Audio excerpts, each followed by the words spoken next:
Thank you, Mr. Leader, and thank you for bringing this group together. I want to thank my colleagues who served their country, not only here, but wearing a uniform and taking the same oath many years ago.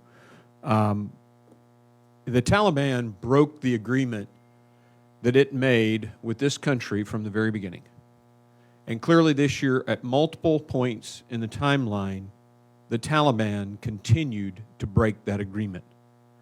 Whether it was the power-sharing agreement overall, by their taking over the country, or the agreement to allow Americans to pass through checkpoints. I cannot tell you how many calls have come to my office, and every member seated at the table today calls to their office of Americans who are saying, I can't get through the checkpoint. The Taliban won't let us through the checkpoint.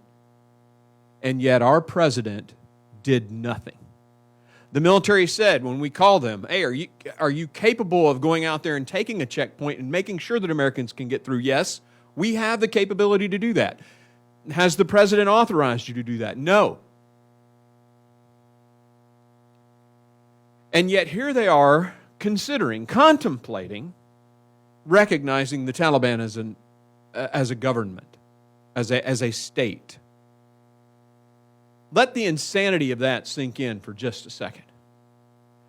I'm reminded, and I don't want to be redundant, my colleagues have done a fantastic job sharing their thoughts, and I agree with everything they've said. I just want to bring us back to the War of 1812. Not very far from here, the British were coming up the Potomac River to burn Washington, D.C.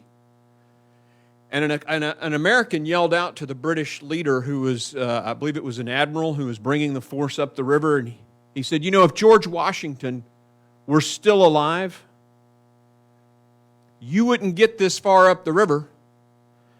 The British leader said, if George Washington were still alive, we wouldn't have even tried. Why has the Taliban broken agreement after agreement with this president? Because there's no leadership in Washington, D.C., in the White House right now. There's no leadership in the White House right now. And they're not burning down the White House, but they've certainly burned down the reputation of this great country with their failure to lead. And all of that, 100%, is on Joe Biden. I yield. Thank you, sir.